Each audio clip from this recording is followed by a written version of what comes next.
कथा प्रज्ञा पुराण की सुनो, ज्ञान की पावन धारा है। कथा प्रज्ञा पुराण की सुनो, ज्ञान की पावन धारा है। मिटेगा जीवन से अज्ञान, मिटेगा जीवन से अज्ञान, यही विश्वास हमारा है। कथा प्रज्ञा पुराण की सुनो, ज्ञान की पावन धारा है। कथा प्रज्ञा पुराण की सुनो, ज्ञान की पावन धारा है। दोनों हाथ ऊपर उठा करके एक साथ तालियां बजाइए।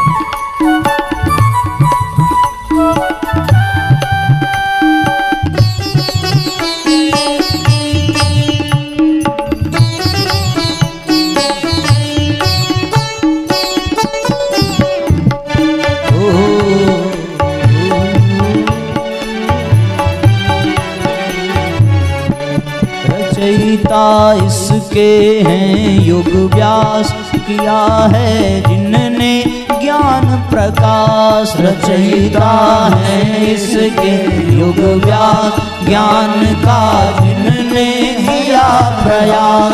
हो रहा आलोकित आकाश, मिट रहा सकल अंधविश्वास। हो रहा आलोकित आकाश, मिट रहा सकल अंधविश्वास। प्राण का हो अभिनव संचार, प्राण का हो अभिनव संचार, दिया वह अमृत धारा है। कथा प्रज्ञा पुराण की सुनो, ज्ञान की पावन धारा है। कथा प्रज्ञा पुराण की सुनो, ज्ञान की पावन धारा है।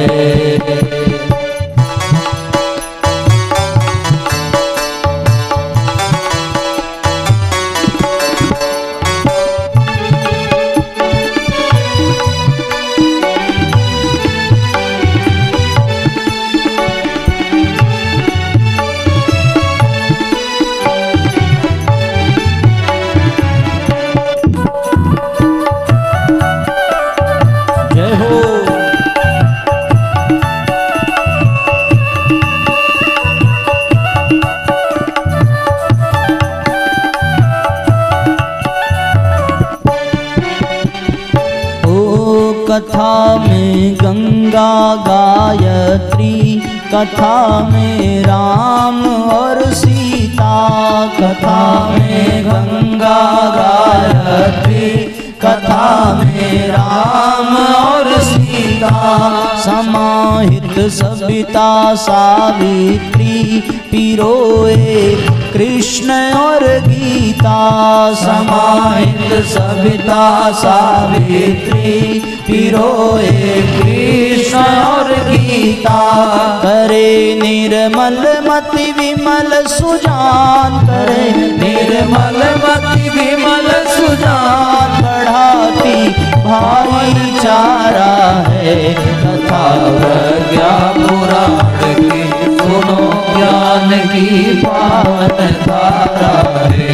कथा प्रज्ञा पुराण की सुनो, ज्ञान की पावन धारा है।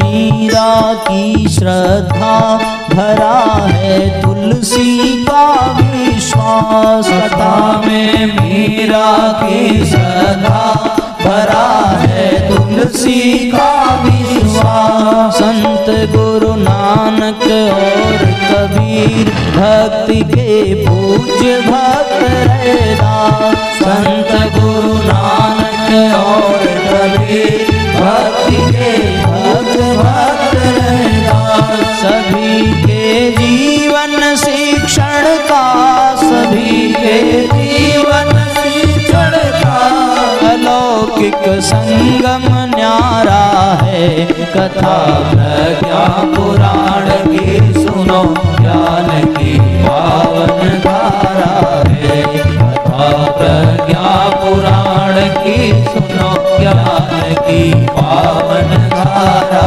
है। कथा प्रज्ञा पुराण की सुनो, ज्ञान की पावन धारा है। ज्ञान की पावन धारा है। मिटेगा जीवन से अज्ञान, मिटेगा जीवन से अज्ञान, ही विश्वास हमारा है। कथा प्रज्ञा पुराण की सुनो, ज्ञान की पावन धारा है। कथा प्रज्ञा पुराण की सुनो, ज्ञान की पावन धारा है। ज्ञान की पावन धारा है। ज्ञान की पावन धारा है। बोलिए श्रीमद् पावन प्रज्ञा पुराण की जय। बोलिए परम पूज्य गुरुदेव की जय। थोड़ा जोर से बोलिए गायत्री माता की जय, और जोर से बोलिए परम वंदनीया माता जी की जय। हाँ, ऐसे शुरू में जोर से बोल देते तो हमें दोबारा तिबारा कहना नहीं पड़ता, पर आप हैं कि बुलवाते हैं हम लोगों से। तो साथियों, हम निवेदन ये कर रहे थे कि कोई भी सत्संग हो वो व्यवस्था पर आधारित नहीं होना चाहिए। कोई भी सत्संग हो वो संख्या पर आधारित नहीं होना चाहिए। हम लोगों ने उदाहरण भी देखा कृष्ण और अर्जुन का। आप लोगों ने कभी भागवत की कथा भी सुनी होगी तो ये पाया होगा कि भगवान शुकदेव और महाराज परीक्षित के बीच भी जो सत्संग हुआ वो किसी राजमहल में नहीं हुआ था, वो तो गंगा के तट पर किसी सुंदर वन में हुआ था, किसी वटवृक्ष के नीचे हुआ था। शौनकादि ऋषि भी जब सत्संग करते हैं तो वो केवल और केवल नैमिषारण्य तीर्थ में ही करते हैं। बड़े बड़े ऋषियों मुनियों ने राम कथा का सत्संग याज्ञवल्क ऋषि और भरद्वाज ऋषि में हुआ तो वो भी त्रिवेणी के किनारे प्रयागराज में ही किसी सुंदर आश्रम में हुआ, न कि बहुत व्यवस्थित संसाधनों में हुआ। इसलिए साथियों, जीवन में सत्संग हो पर वो सत्संग विचार की दृष्टि से होना चाहिए, चिंतन की दृष्टि से होना चाहिए। और उस सत्संग में जब हम सम्मिलित हों तो हम अर्जुन जैसे श्रोता बन करके उसमें सम्मिलित हों, तब जाकर के बात बनती है। किसी भी सत्संग में आप चले जाइए, सत्संग में जितनी भी बातें बताई जाती हैं उन बातों को हम 3 हिस्सों में बांट सकते हैं। कितने हिस्सों में? 3 हिस्सों में। एक हिस्सा है कर्म का, दूसरा हिस्सा है ज्ञान का, और तीसरा हिस्सा है भक्ति का। सत्संग में जो हमें बातें सुनने को मिलती हैं, सत्संग की ही नहीं बल्कि अध्यात्म के समस्त आदर्शों को यदि 3 भागों में बांट दिया जाए तो वो 3 धारा यही होगी। जितने भी आध्यात्मिक सूत्र हैं वो या तो हमें भक्ति योगी बनाएंगे, या तो हमें ज्ञान योगी बनाएंगे, या तो हमें कर्म योगी बनाएंगे। यही 3 मार्ग है जो हम आध्यात्म की पराकाष्ठा तक पहुंचा सकती है, चाहे वो कर्म योग का पथ हो, चाहे वो ज्ञान योग का पथ हो, चाहे वो भक्ति योग का पथ हो। अलग अलग कथाओं में अलग अलग चीजों की प्रमुखता होती है। किसी सत्संग में आप चले जाइए तो उसमें भक्ति भावना की प्रमुखता होती है। किसी सत्संग में आप चले जाइए तो वहां ज्ञान की प्रमुखता होती है, और कहीं आप चले जाइए तो वहां कर्म की प्रमुखता होती है। पर साथियों, हम सब लोगों का बड़ा सौभाग्य है कि जिस युग ऋषि के जीवन में हम झांक करके देखते हैं, जिनके संरक्षण में हम यहाँ बैठे हैं, जिनके मार्गदर्शन में हम श्रीमद् प्रज्ञा पुराण कथा का आनंद ले रहे हैं, जिन्होंने इस कथा को रचा है, जिन्होंने गायत्री परिवार की स्थापना की है, जिन्होंने आप सबको यहाँ बुला करके इसमें सम्मिलित कराया है, उनके जीवन में झांक करके देखें तो उनके जीवन में केवल भक्ति योग का दर्शन हो ऐसी बात नहीं है। जैसे शबरी के जीवन में केवल भक्ति योग है, उसी प्रकार उद्धव के जीवन में ज्ञान योग है, उसी प्रकार सुदामा के जीवन में कर्म योग है। पर परम पूज्य गुरुदेव का जो जीवन है, उस जीवन का दर्शन है कि उसमें ज्ञान योग भी है, उसमें भक्ति योग भी है, उसमें कर्म योग भी है।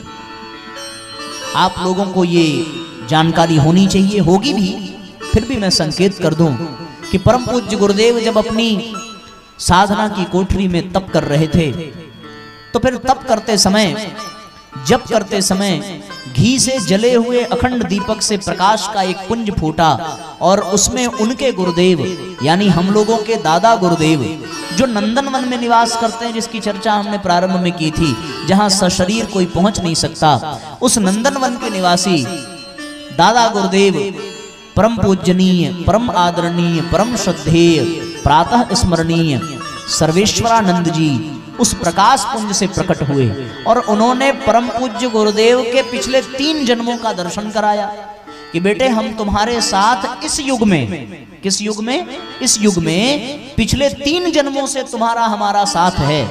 अन्य युग की बात नहीं की, अन्य युग की बात आप छोड़ें, केवल इस युग में पिछले 3 जन्मों से उन दोनों का साथ है। और वो 3 जन्म कौन कौन से? बोले 16वीं शताब्दी में, 13वीं शताब्दी में तुम कबीरदास के रूप में इस धरती पर थे और जिस स्थान पर तुम्हारा जन्म हुआ वो कौन सा स्थान था? जहां से हम लोग आए हैं, काशी, एक स्थान वो। दूसरा, 13वीं शताब्दी के पश्चात फिर उनका पुनः जन्म हुआ 16वीं शताब्दी में। किस रूप में? समर्थ गुरु रामदास के रूप में, जब उन्होंने शिवाजी को अपना शिष्य बनाया और मुगलों को मार कर भगाया और फिर से अपने देश को स्वतंत्र कराया। उसके बाद फिर 18वीं शताब्दी में परम पूज्य गुरुदेव का तीसरा जन्म हुआ स्वामी रामकृष्ण परमहंस के रूप में कलकत्ता की धरती पर, बंगाल की धरती पर, और उन्होंने विवेकानंद जी को अपना शिष्य बना करके समूचे विश्व में भारतीय संस्कृति, भारतीय धर्म और अध्यात्म की धारा को प्रवाहित किया। अब ये पूज्य गुरुदेव के 3 जन्म कौन कौन से? कबीरदास के, समर्थ गुरु रामदास के और स्वामी रामकृष्ण परमहंस के। ये 3 जन्म, एक एक जन्म में एक एक योग की विशेषता है। यानी जब गुरुदेव आए कबीरदास के रूप में, तब उनके जीवन में ज्ञान योग की विशेषता देखने को मिलती है। यद्यपि ज्ञान कर्म भक्ति सबके जीवन में है, कबीरदास के जीवन में भी थी, पर प्रमुखता किस चीज की ज्यादा है आप वो देखिए। लोग भोजन करते हैं, जैसे खिचड़ी बनी तो खिचड़ी में सब्जियां भी पड़ती हैं, चावल भी पड़ता है, दाल भी पड़ता है, पर हम लोग प्रमुखता किसको देते हैं? सबसे ज्यादा क्या पड़ता है? चावल पड़ता है ना। पड़े तो सब हैं, सब्जी भी है, दाल भी है, चावल भी है, पर प्रमुख रूप से उसमें क्या है? चावल है। उसी प्रकार सभी अवतारों में, सभी जन्मों में, सभी प्राणियों में ज्ञान कर्म भक्ति तीनों है, पर प्रमुख क्या है ये महत्वपूर्ण है। कबीरदास जी के जीवन में देखें तो उनके जीवन में ज्ञान योग की प्रमुखता अधिक देखने को मिलती है। हम लोग कबीर की वाणी सुनते हैं, कबीरदास जी का दोहा सुनते हैं, कबीरदास जी का सोरठा सुनते हैं, उसमें क्या है? उसमें उनका ज्ञान ही तो है। उन्होंने ज्ञान की ऐसी अलख जगाई कि उस समय जो भ्रांतियां थी, उस समय जो अंधविश्वास था, उस समय जो पाखंड था, उस पाखंड को उन्होंने दूर करने का प्रयत्न किया। पोथी पढ़ पढ़ जगमुआ पंडित भया न कोई, इस तरह के उन्होंने सूत्र दिए। ज्ञान का कैसा सूत्र दिया कि यह तन विष की बेलरी, गुरु अमृत की खान। और कौन सा सूत्र दिया?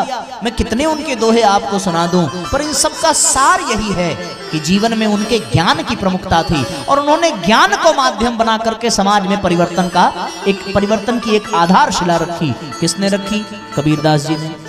कबीरदास जी के बाद जब पूज्य गुरुदेव समर्थ गुरु रामदास के रूप में आए, तब उन्होंने ज्ञान योग को प्रमुखता नहीं दी, भक्ति योग को प्रमुखता नहीं दी, क्योंकि उस समय हमारा देश परतंत्र था। मुगलों के अत्याचार से हमारे देशवासी पीड़ित थे, प्रताड़ित थे।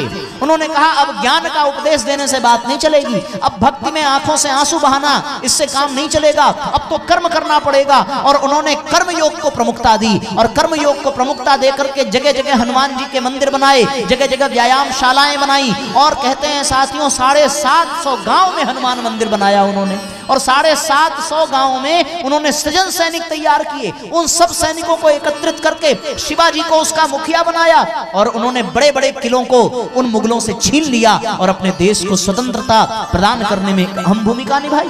मराठा सैनिकों की एक अलग ही गाथा है। आप कभी समर्थ गुरु रामदास की जीवनी पढ़ें, आप कभी शिवाजी की जीवनी पढ़ें, आप कभी मोबाइल उठा करके वहां के मुगलों के युद्ध की गाथा सुने, तब आपको पता चलेगा कि उस समय समर्थ गुरु रामदास ने किस प्रकार पहलवानी का एक प्रचलन प्रारंभ किया, बड़े बड़े पहलवानों को जन्म दिया और सबसे कहा कि सब त्याग करके सब अपनी मातृभूमि को आजाद कराने में कर्मयोगी की भूमिका निभाएं और अपने कदम से कदम मिलाकर, कंधे से कंधे को मिलाकर के सब कर्मयोग करें।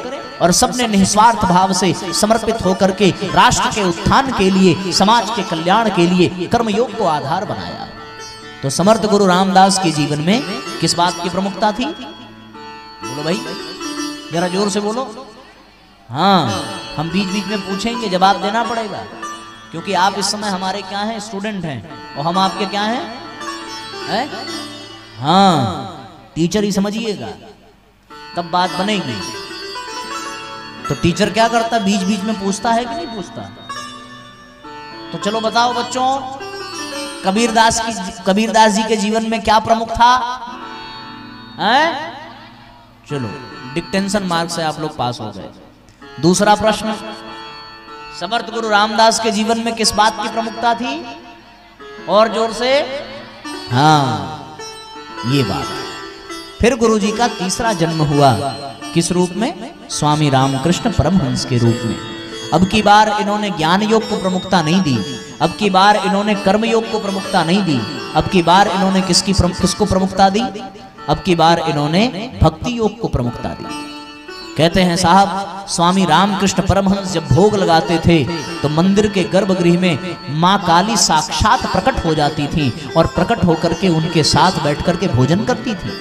कहते हैं कि जब रामकृष्ण परमहंस व्यथित होते थे, विचलित होते थे, तो वो अपनी बातें अपनी माँ से कहते थे और माँ काली साक्षात उनको दर्शन देकर के उनसे बात करती थी। उन्होंने भक्ति योग के सहारे न जाने कितने साधकों को आध्यात्मिक उन्नयन कराया। भक्ति योग के सहारे उन्होंने अपने शक्ति का शक्तिपात विवेकानंद के जीवन में किया और स्वामी विवेकानंद जी ने पूरे विश्व में स्वामी रामकृष्ण परमहंस के उद्देश्य को पूर्ण किया। उस समय उन्होंने किसको आधार बनाया? भक्ति योग को आधार बनाया। पर अब जब परम पूज्य गुरुदेव आए, तब उन्होंने न केवल ज्ञान योग को, न केवल कर्म योग को, न केवल भक्ति योग को, बल्कि समग्र योग, ज्ञान, कर्म और भक्ति तीनों को एक साथ अपने जीवन से प्रदर्शित किया। और एक बड़ी विशेष बात मैं आपसे बताऊं कि इसके पहले गुरुदेव के जो अवतार हुए वो किसी एक स्थान पर हुए और कुछ कुछ स्थानों पर संपन्न हुए, पर पूज्य गुरुदेव के जीवन में झांक करके देखें तो 3 स्थानों का बड़ा विशेष महत्व है। एक स्थान उनकी जन्मभूमि, एक स्थान उनकी तपोभूमि और एक स्थान गायत्री तीर्थ शांति कुंज। कौन कौन गया शांति कुंज? हाथ उठाओ जरा। बहुत कम लोग गए हैं, हाथ नीचे करो। अच्छा, मथुरा कितने कितने लोग गए हैं? तपोभूमि केवल एक दीदी गई है। अच्छा, और आंवल खेड़ा कितने लोग गए हैं? 2 लोग गए। तो अब मैं वहां की बात आपको बताऊं। पूज्य गुरुदेव के जीवन में 3 स्थान हैं और वो 3 स्थान कौन कौन से, अब आप समझिए जरा। जब गुरुदेव जन्म लेकर के आंवल खेड़ा में आए, आगरा जिले का एक छोटा सा गांव क्या है? आंवल खेड़ा। वहां गुरुदेव का जन्म हुआ, वहां गुरुदेव ने कर्मयोगी की भूमिका निभाई। उसके बाद मथुरा में गायत्री तपोभूमि में उन्होंने ज्ञान योगी की भूमिका निभाई और फिर शांति कुंज में गायत्री तीर्थ में उन्होंने भक्ति योगी की भूमिका निभाई। उनके जीवन से ज्ञान योग, कर्म योग, भक्ति योग तीनों का दर्शन होता है। जब आंवल खेड़ा में थे तो स्वतंत्रता संग्राम सेनानी बनकर के राष्ट्र के उत्थान के लिए अंग्रेजों से युद्ध लड़े, बड़ी बड़ी टोलियां तैयार की और अंग्रेजों से युद्ध करके कई बार उनको जेल भी जाना पड़ा। वो श्री राम मत्त के नाम से प्रसिद्ध हुए, क्योंकि उस समय वो कर्मयोगी की भूमिका निभा रहे थे और ऐसे कर्म कर रहे थे कि देश को आजादी में सरलता हो सके।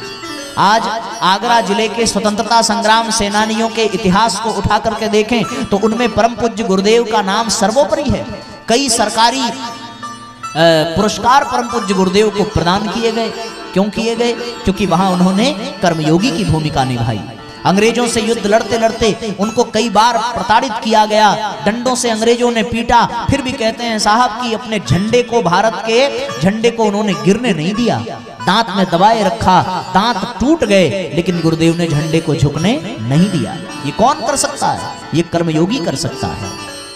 उसके बाद गुरुदेव की यात्रा बढ़ी। ज्ञान योगी की भूमिका उन्होंने तपोभूमि में निभाई। ज्ञान योगी यानी वहां से उन्होंने, आज भी वहां पर अखंड ज्योति संस्थान है, आज भी गायत्री परिवार के जितने साहित्य प्रकाशित होते हैं वो मथुरा से ही प्रकाशित होते हैं। यानी ज्ञान की सारी धाराएं कहां से बह रही हैं? मथुरा से बह रही हैं। ज्ञान योगी कौन? परम पूज्य गुरुदेव। 3200 से भी अधिक पुस्तकें लिखी। मथुरा में ही उन्होंने आर्ष ग्रंथों का उद्धार किया, मथुरा में ही उन्होंने गायत्री महाविज्ञान लिखा, मथुरा में ही उन्होंने 108 उपनिषद लिखे। ऐसे बड़े बड़े ग्रंथों को परम पूज्य गुरुदेव ने मथुरा में रह करके प्रकाशित किया। ये कैसे संभव हुआ? तो गुरुदेव ने ज्ञान योग की साधना की। और जब शांति कुंज गुरुदेव 1972 में पहुंचते हैं, उसके बाद जब हिमालय से लौट करके आते हैं, तब वहां पर वो भक्ति योगी की भूमिका निभाते हैं। शांति कुंज चैतन्य तीर्थ है, शांति कुंज गायत्री तीर्थ है। वहां तो हर अध्यात्म प्रेमी व्यक्ति को उस स्थान पर एक बार जरूर जाना चाहिए। बल्कि आज मैं एक बड़ी बात आपसे ये कहूं कि दुनिया में हर वो व्यक्ति जो अपना आध्यात्मिक उत्थान चाहता है, दुनिया में हर वो व्यक्ति जो अध्यात्म के मार्ग पर कुछ हासिल करना चाहता है, उसे अपने जीवन में कभी न कभी एक न एक बार तो शांति कुंज जाना ही पड़ेगा। बिना वहां गए उसको आध्यात्मिक उत्कर्ष की प्राप्ति हो नहीं सकती, क्योंकि वो चैतन्य तीर्थ है, वो जागृत तीर्थ है। कहते हैं साहब तीर्थों की कुछ विशेषता है। तीर्थ वो जहां निरंतर प्रतिदिन यज्ञ हो रहा हो, शांति कुंज में होता है। तीर्थ वो जहां 24 घंटे अनवरत गायत्री जप हो रहा हो, शांति कुंज में हो रहा है। तीर्थ वो जहां जीवनोपयोगी संदेश दिया जा रहा हो, शांति कुंज में हो रहा है। बड़ा अद्भुत नजारा है हमारे शांति कुंज का। वहां पर परम पूज्य गुरुदेव ने भक्ति योग की साधना की। पूज्य गुरुदेव ने वहां मां गायत्री को प्रसन्न किया, मां गायत्री से वरदान दिया कि हे मां, इस शांति कुंज के प्रांगण में कोई भी व्यक्ति आ जाए उसे खाली मत जाने देना।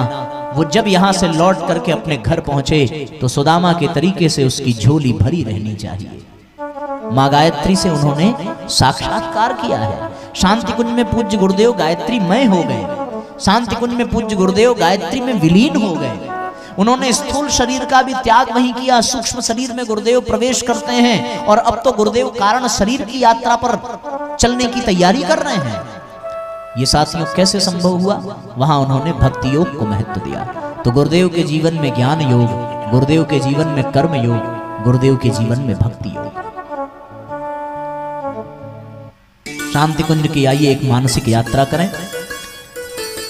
भाइयों अद्भुत नजारा मेरे गुरुद्वारे में है। भाइयों अद्भुत नजारा मेरे गुरुद्वारे में है। मेरे गुरुद्वारे में है, मेरे गुरुद्वारे में है, मेरे गुरुद्वारे में है, मेरे गुरुद्वारे में है। आ गया जहाँ स्वर्ग सारा मेरे गुरुद्वारे में है।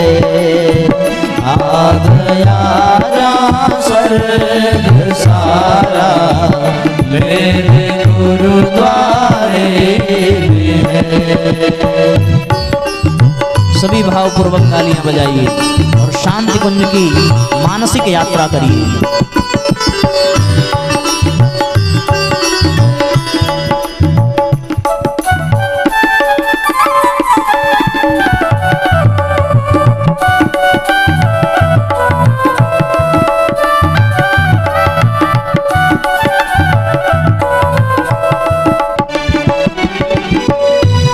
यात्रा के दौरान जब आप शांति कुंज के द्वार पर पहुंचते हैं तो सबसे पहले हम लोग किस स्थान का दर्शन करते हैं? जरा नेत्र बंद करिए और नेत्र बंद करके जो लोग गए हैं वो सोचें कि हम लोग सबसे पहले सजल श्रद्धा प्रखर प्रज्ञा पहुंचते हैं और वहां पहुंच करके अपने माता पिता, अपने गुरुदेव, अपनी माता जी को प्रणाम करते हैं। वो चैतन्य क्षेत्र है साथियों।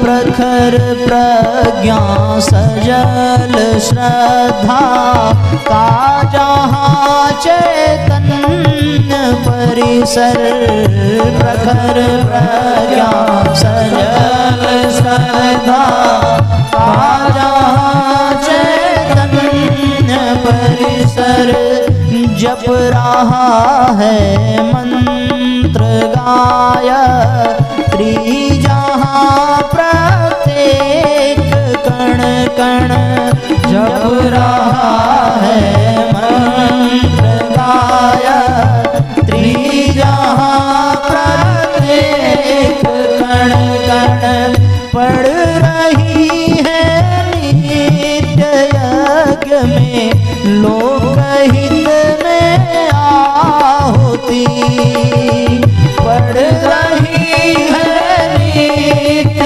यज्ञ में लोकहित में आहुति, लाभ पाता विश्व सारा, लाभ पाता, दोनों हाथ ऊपर उठा करके, मेरे गुरुद्वारे में है लाभ पाता विश्व सारा, मेरे गुरुद्वारे में है भाइयों अद्भुत नजारा, मेरे गुरुद्वारे में है।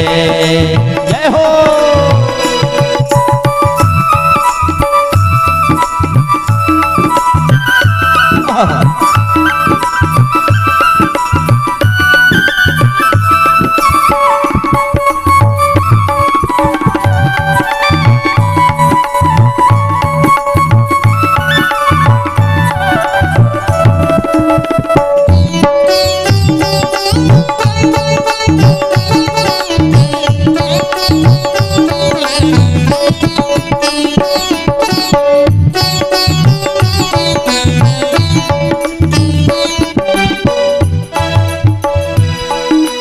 समाधि स्थल का दर्शन, उसके बाद यज्ञशाला में यज्ञ। फिर हम लोग कहाँ जाते हैं? सप्त ऋषियों के क्षेत्र में। यहाँ सप्त ऋषियों का स्थान है, जहाँ माँ गायत्री का मंदिर है।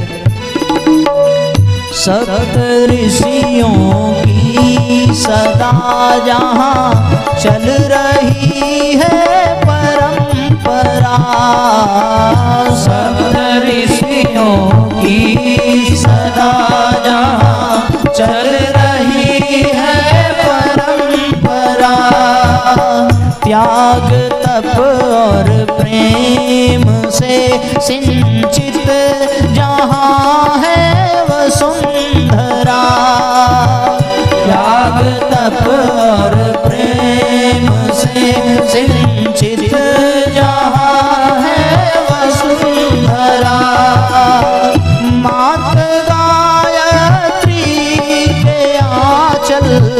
की सदा छाया जहाँ, माँ गायत्री के आंचल की सदा छाया जहाँ, स्वयं शिव गुरु बन पधारा, स्वयं शिव गुरु बन पधारा, मेरे गुरुद्वारे में है भाइयों अद्भुत नजारा, मेरे गुरुद्वारे में है।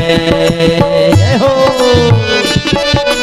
दोनों हाथ ऊपर उठा करके बोलिए शांति कुंज हरिद्वार की जय।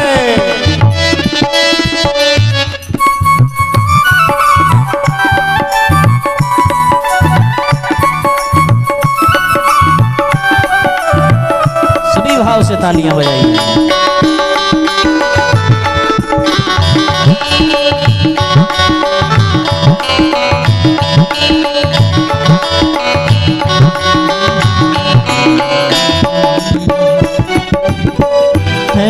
अखंडित दीप जल कर रहा जग को प्रकाशित है। अखंडित दीप जल कर रहा जग को प्रकाशित।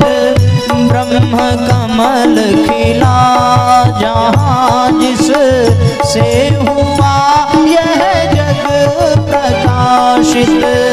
ब्रह्म कमल खिला जहाँ जिस से हुआ यह जग सुवासित। देव आत्मा है हिमालय का जहाँ पर आवरण। देव आत्मा है हिमालय का जहाँ पर आवरण। बह रही जहाँ गंग धारा, बह रही जहाँ गंग धारा मेरे गुरुद्वारे में है। बह रही जहाँ गंग धारा मेरे गुरुद्वारे में है। आ गया जहाँ स्वर्ग सारा मेरे गुरुद्वारे में है। आ गया जहाँ दोनों हाथ से मीठी मीठी तालियां बजाते हुए गुरुद्वारे में है। मेरे गुरुद्वारे में है। मेरे गुरुद्वारे में है। मेरे गुरुद्वारे में है। मेरे गुरुद्वारे में है। आ गया वैकुंठ सारा मेरे गुरुद्वारे में है। आ गया वैकुंठ सारा मेरे गुरुद्वारे में है। बोलिए शांति कुंज हरिद्वार की जय। बोलिए परम पूज्य गुरुदेव की जय। बोलिए वंदनिया माता जी की जय। आज के आनंद की जय। नमः पार्वती पतये हर हर महादेव।